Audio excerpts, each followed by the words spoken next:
Thorne Ellison was a billionaire adored by the public, feared in boardrooms, and envied by rivals. Yet in the dead of night, while his pregnant wife Selene lay asleep just rooms away, he risked everything for a woman who saw him as nothing more than a stepping stone. What began as a secret affair with the mysterious Vesper Moreau spiraled into a scandal so explosive it shattered reputations, exposed hidden agendas, and proved one brutal truth.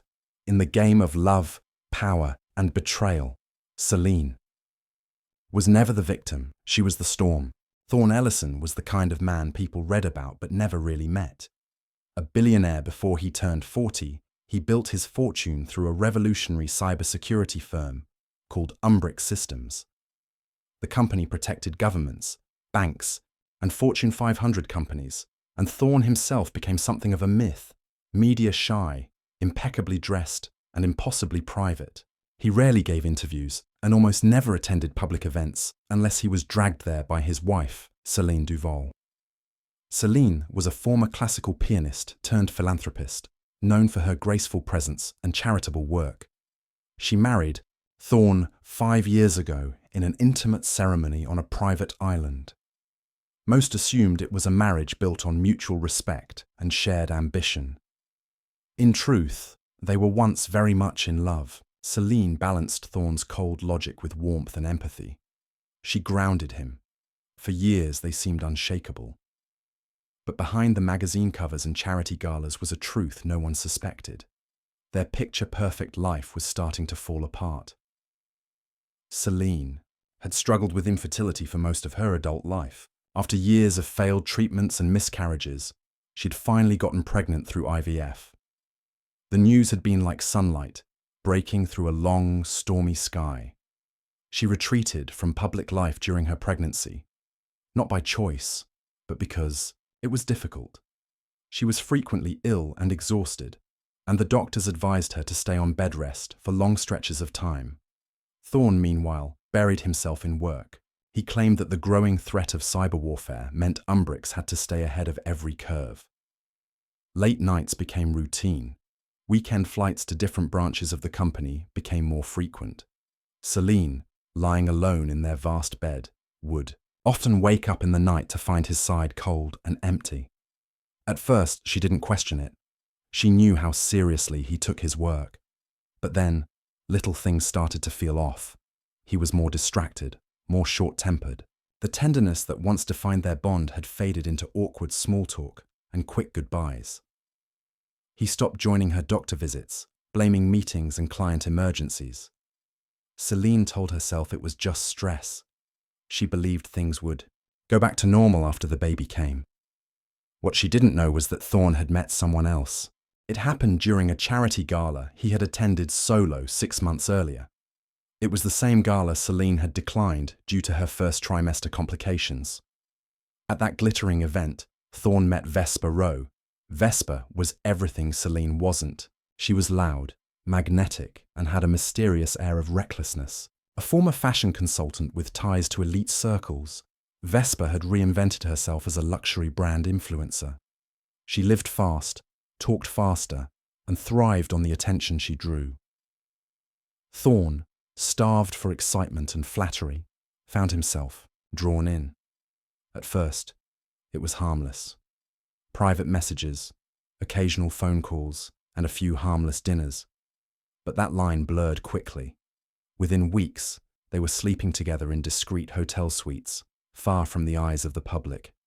Thorne told himself it was temporary. He would be there for Selene when the baby came. Vesper was just a distraction, but distractions have a way of growing claws. Vesper, sensing the power she had over him, pushed deeper into his life. She teased him with promises of freedom and mocked the idea of him playing husband while his real life was with her. He started believing her. Back at the estate, Selene remained unaware of the affair, but deeply aware that something had changed. The staff around her tiptoed nervously. Thorne's assistant, once friendly and open, avoided her eyes.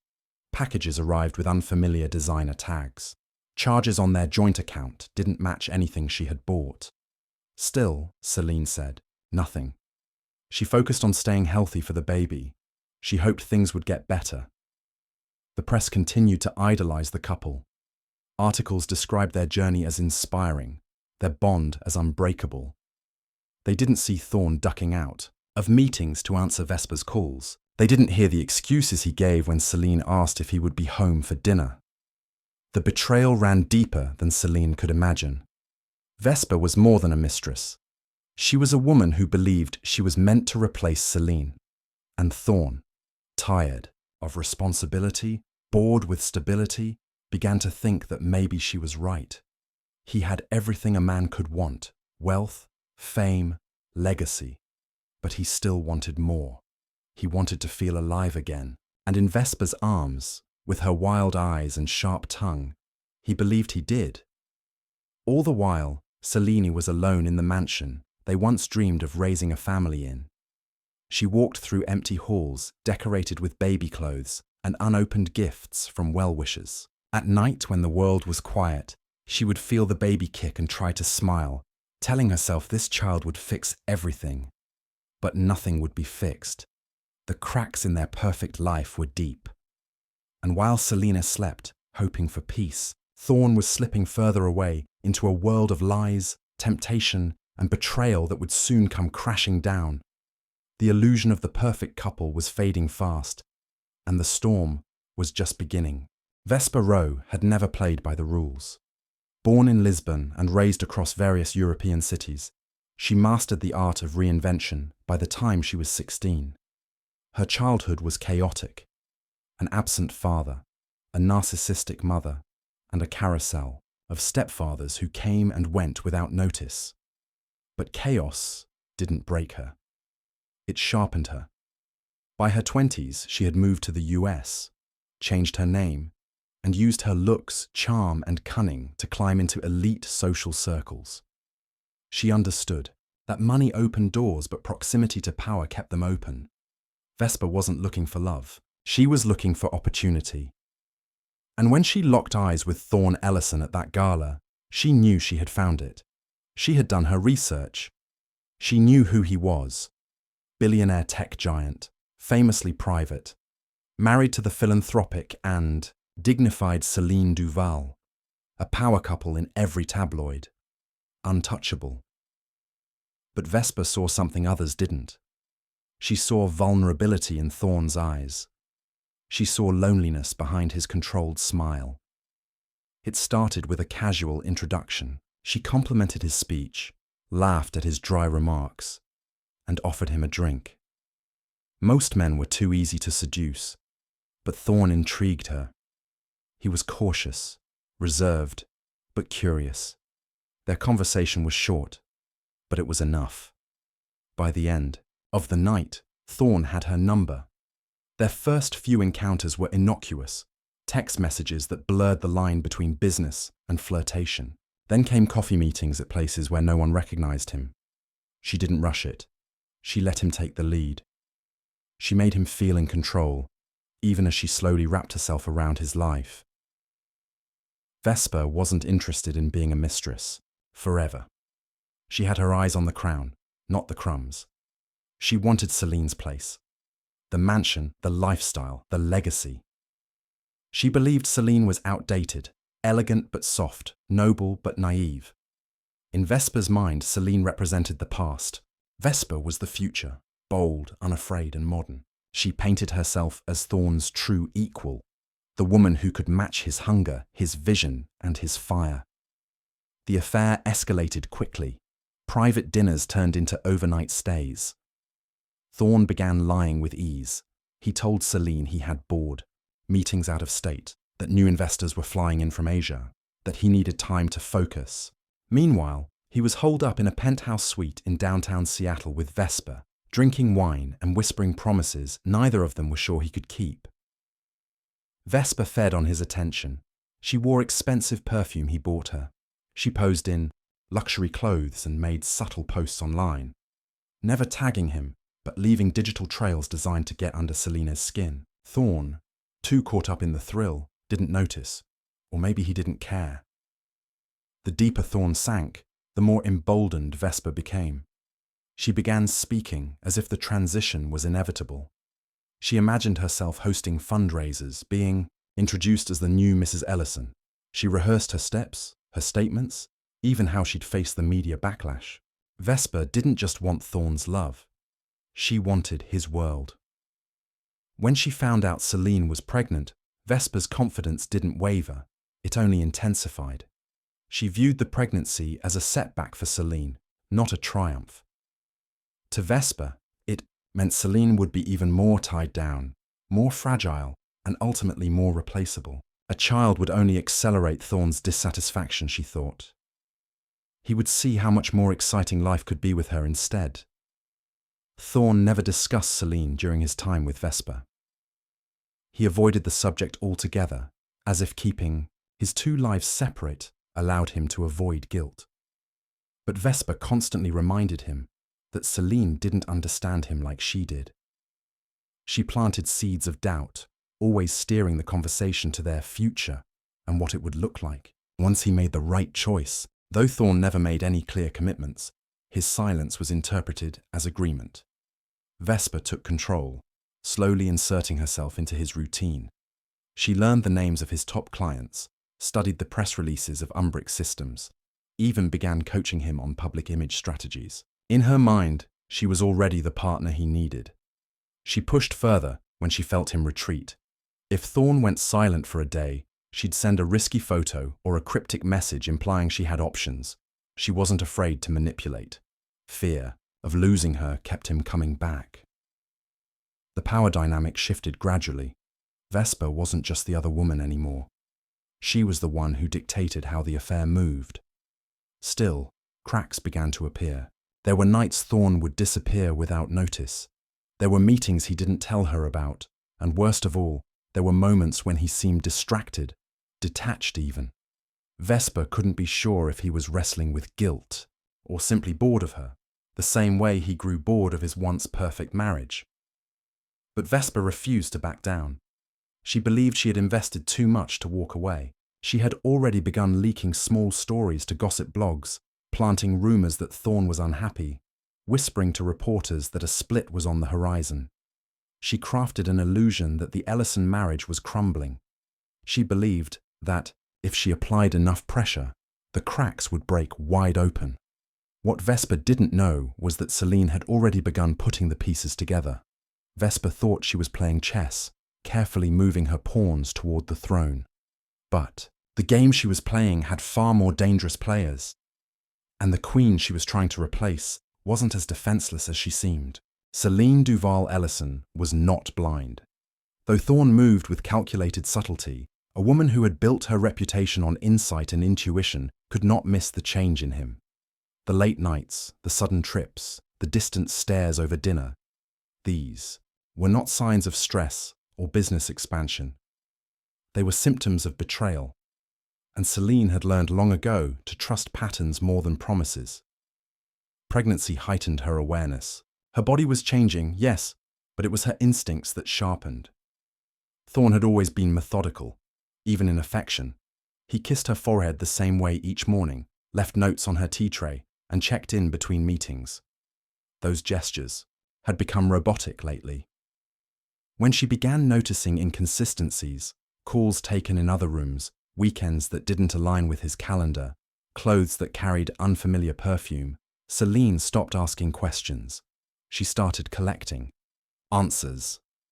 She hired a discreet investigator named Leora Vance, a woman who specialized in affairs involving high-profile marriages. Leora's reputation was sterling, quiet, thorough, expensive. Within days, she had traced Thorne's movements to a penthouse at the Ashton residences. The name on the guest list: Vesper Rowe. Selene recognized the name from a magazine spread months earlier. Vesper had been listed as a fashion entrepreneur and philanthropist, photographed wearing a vintage gown, her hand resting on Thorne's forearm. The image had once seemed insignificant, just another social butterfly fluttering too close. Now, it burned into Selena's memory. Selene didn't react outwardly. She went about her charity events and prenatal classes as if everything was normal. But inside, something cold began to settle. This wasn't simply about betrayal. It was about being underestimated. Thorne had believed he could lie to her and that Vesper could infiltrate their life undetected. That insult cut deeper than the affair itself. She didn't confront him. Not yet. Instead, Selene played the long game. She began working quietly, shifting assets, securing her own legal counsel, and mapping out contingencies. Thorne had built a kingdom, but Selene had helped manage its foundation. She knew which boards he sat on, which deals were sensitive, which scandals could shake investor confidence. She wasn't planning revenge. She was preparing for war. Meanwhile, Vesper began behaving like victory was guaranteed. She appeared at more social functions, always just within view of cameras, always dressed to draw attention. She began floating in the same circles as Thorne's acquaintances, as if daring someone to notice. She even moved into a townhouse closer to Umbrick's headquarters, citing convenience, but it was clearly a statement. She told herself Selene was done, that a baby wouldn't save a fractured marriage, that Thorne was only staying long enough to prepare the world for the transition. Vesper believed timing was all that stood between her and the life she craved, and Thorne, ever passive in his own downfall, did little to correct her assumption. But Vesper's arrogance made her sloppy. She posted pictures from exotic dinners, wore jewelry Thorne had gifted her, and started building an online persona that mirrored Selene's. A digital reflection with sharper edges. She wanted to replace, not coexist. And in her rush to ascend, she failed to notice the walls quietly closing in. Selene, with Leora's help, compiled everything: dates, hotel receipts, text exchanges, wire transfers to Vesper's shell businesses. She documented it all, not just for divorce leverage, but to understand the anatomy of the deception. Every detail mattered. She even had access to internal Umbrick's communications through a proxy, watching Thorne's language shift subtly as the affair progressed. What she saw disturbed her. Not the intimacy, but the tone. Thorne wrote to Vesper with a type of enthusiasm he hadn't shown in years. He sounded alive, desperate, addicted. It wasn't love. It was obsession, and it was spiraling. Selene realized that if she confronted him now, he might run. Worse, he might self-destruct. A public divorce, a scandal, a financial meltdown, it would taint everything they'd built, and her unborn child would inherit a legacy soaked in shame. So she waited. She hosted their anniversary party with grace, wore a custom gown that fit her baby bump like armor, greeted guests, held Thorne's hand, smiled for cameras. All while, in knowing Vesper had been with him just 2 nights earlier. Behind the scenes, Selena began initiating her plan. She met with estate planners, modified trust arrangements, and moved select holdings into private accounts. She began recording conversations. She pretended not to notice the lipstick stains on his collar, the sudden gifts she never received. She acted as if she still believed him. Thorne, for all his brilliance, did not see it. He thought her silence was ignorance. He mistook her calm for weakness. Vesper, too, failed to sense the danger. She believed silence meant surrender. But the truth was, Selene was waiting for the perfect moment, not just to expose them, but to ensure that when she did, neither of them would recover. She wasn't driven by heartbreak. She wasn't seeking pity or headlines. She was waiting to win. Quietly, completely, without ever raising her voice. And when the reckoning came, neither Thorne nor Vesper would see it coming. Thorne Ellison had always lived with the illusion of control. Every deal, every investment, every partnership was mapped out with precision. He trusted numbers, leverage, influence, the tangible elements of power. But as weeks passed, he felt something slipping. Selene remained composed, more graceful than ever, yet her eyes no longer lingered on him. Her silence, once warm, had cooled into something unreadable, and still, he ignored the gnawing anxiety beneath the surface. Vesper, Roe continued her ascent with reckless confidence. She had begun selecting furniture for the home she believed she'd soon share with Thorne. She spoke of baby names as if Selene's child would somehow vanish from the equation. She even whispered to close friends that she and Thorne were already discussing a future announcement, a new beginning, as she put it. She believed she had replaced Selene in every meaningful way. What she didn't realize was that her performance was being studied, piece by piece, like evidence. Selene's patience had limits, and they were nearly reached. The documentation was ready. Her legal team had drafted every clause, every contingency, custody arrangements, asset division, reputation management strategies. She wasn't just planning a divorce, she was preparing a takedown, calculated to the hour. But then, something unexpected happened. Leora, her investigator, called with a new development. One of Vesper's former business partners, Elric Monaghan, had contacted her anonymously. He had once been the financial backer of Vesper's boutique brand before she left him bankrupt and disappeared. According to him, Vesper had a long history of manipulation. He alleged she'd staged a pregnancy in the past to pressure a politician into financial support and had blackmailed an aging tech mogul with fabricated videos to gain access to his foundation. None of it had made headlines. Vesper knew how to destroy without leaving fingerprints.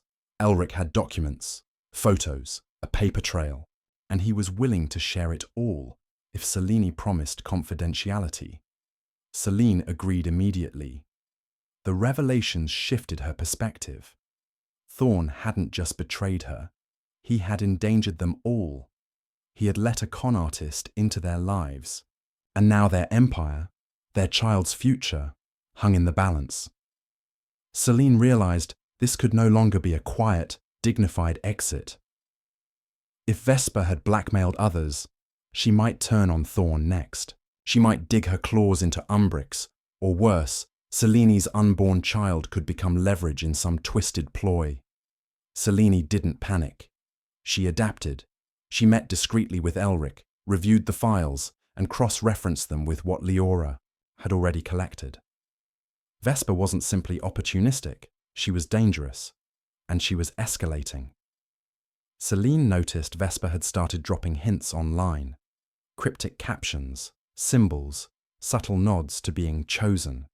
She posted a sonogram, photo, not hers, but implied it was. A calculated move meant to stir gossip and force Thorne's hand. It worked. Thorne panicked. One night, he came home earlier than usual, sweating, unfocused. He asked Selene if she had seen anything online. He mentioned needing to talk, said things were complicated. Selene just smiled and offered him tea. She already knew. She had known for months. Behind the walls of their estate, Thorne was unraveling. His empire was steady, but his mind wasn't. He tried to distance himself from Vesper, but she resisted. She showed up at his office, sent encrypted emails. She hinted she might go public, and when Thorne tried to buy her silence, she refused money. She wanted power, a position in the company, a share in his name. Selene had seen enough. It was time. She moved swiftly. Her lawyers filed for divorce, quietly but strategically timed with a press release from Umbrix announcing a sudden change in leadership roles. Thorne was stepping back for personal reasons, with Selene assuming interim control through a trust established for their child. The board had already been briefed. The documents were already signed. Thorne was blindsided. He had thought Selene would come to him first, that she would cry, yell, beg for an explanation. Instead, she moved with the precision of a surgeon, extracting herself from the infection without shedding a drop of visible blood. The media caught fire within hours. Headlines speculated about mistresses, secret recordings, corporate mismanagement. Photos of Vesper emerged next. Then the sonogram, debunked quickly by online sleuths who traced it to a Pinterest post from 3 years prior. Vesper's credibility crumbled. Sponsors pulled out from her brand partnerships. Influencers who once supported her issued statements of distance. Vesper tried to spin the story, but Selene had already anticipated every move. Her team flooded social media with subtle narratives, elegant photos of Selene at charity events, interviews highlighting her resilience, articles about her leadership. Public sympathy shifted rapidly. Thorne, caught between legal battles and public shame, withdrew. He issued no statement. He fired half his communications staff. He stopped appearing in public altogether. Selene, meanwhile, flourished. She turned the narrative on its head. Not a scorned wife, but a visionary mother, a powerful woman reclaiming her voice. She made no accusations. She didn't need to. The silence spoke louder than any scandal. Vesper disappeared from social media weeks later. Her accounts were wiped. Rumors swirled of her fleeing to Europe. Some said she was pregnant. Others claimed she was under investigation for fraud, but Selene didn't care. The threat had been neutralized, and her child's legacy had been protected, not just from betrayal, but from chaos. She had preserved the empire, cleansed it of its rot, and done so without a single public breakdown. But she knew the storm wasn't fully over. Thorne hadn't yet learned the full cost of his choices. That would come in time. Thorne Ellison sat in silence within his once vibrant penthouse office, now stripped of its energy. The air felt heavier. The glass walls that used to symbolize transparency and power now only reflected his own mistakes back at him. His empire hadn't crumbled entirely, but the foundation had shifted, and his influence had shrunk in the eyes of the public. His absence from Umbrix had created a power vacuum quickly filled by new executives, ones loyal to Selene and her growing vision for the company's future. The world outside moved on, but inside, Thorne was frozen in disbelief. He kept replaying the chain of events, trying to figure out when he had lost control. Was it when he invited Vesper to that first hotel? Or when he ignored Selene's distant gaze and brushed off her quiet withdrawal? He had underestimated her. He always thought she'd fight for the marriage, maybe even forgive him. Instead, she had erased him without warning. Her silence hadn't been weakness. It had been strategy. Vesper, on the other hand, had vanished into the shadows. Reports circulated of her hiding in an estate in northern Italy, funded by a desperate influencer who still believed her lies. But her name was poisoned now. Major publications uncovered her past scams, and former victims came forward. She was no longer mysterious or enviable. She was toxic. Her attempts to blackmail Thorne with fake medical reports and emails suggesting pregnancy had all been publicly exposed. Selene had not responded to a single one of them. She focused instead on the launch of the Umbrix Wellness Initiative, a program dedicated to supporting prenatal care and maternal mental health. It was a subtle move, but a powerful one. The world saw her not as a woman scorned, but as a leader driven by purpose. Her presence radiated grace and quiet confidence. She never mentioned Thorne's name in interviews, never alluded to betrayal. She simply moved forward, as if she had always intended to. Meanwhile, Thorne's world kept shrinking. Investors grew hesitant. His endorsements disappeared. Close friends stopped answering his calls. The circles he once ruled now viewed him as a liability. The reputation he built over 2 decades had been stained, not just by his affair, but by his blindness to Vesper's true nature. His silence in the face of scandal had painted him as weak, and in the business world, weakness is the beginning of the end. The only connection left to his former life was the baby Selene carried, a daughter. Selene hadn't hidden the gender. She had even named her publicly. Thorne Ellison, announced through a charity fundraiser speech. Thorne watched the clip from his phone in the dark, tears pricking the corners of his eyes. That was his child, his legacy, but he was no longer the man guiding it. Selene allowed supervised visits only after Orla's birth. No legal battle had been necessary. Thorne didn't dare challenge her in court. The evidence she held, about Vesper, about his involvement, about the timing of financial decisions, could ruin him if released. His legal team had advised against pushing too hard, so he accepted the conditions. 1-hour visits each month, no press coverage, no gifts without prior approval. When Thorne finally saw Orla, swaddled in pale blue and silver, he felt something crack inside him. She was peaceful, unaware of the chaos that had preceded her birth. Selene had built a new home, far from the city, surrounded by quiet hills, and filled it with calm. The child would grow up in serenity, guarded from scandal, with a mother who had proven herself unshakable. Thorne asked to hold her. Selene said nothing, simply placed the child in his arms. That moment didn't need words. It was not forgiveness, it was a reminder. He had created this child, but had forfeited the right to shape her life. The visits continued for a year, always quiet, always brief. Then, one day, a letter arrived at Thorne's door. It wasn't from a lawyer, it was from Selene. She thanked him for respecting the boundaries and expressed hope that he would use this time to rebuild not for himself, but for Orla's future. She offered to extend the visits slightly, 2 hours now, but made it clear there would never be reconciliation. What they had was over. Thorne folded the letter slowly and placed it in a drawer. He felt the weight of it more than any lawsuit, more than any public shame. Selene had not destroyed him. She had simply walked away and left him standing in the ruins he built with his own hands. Years passed. Orla grew.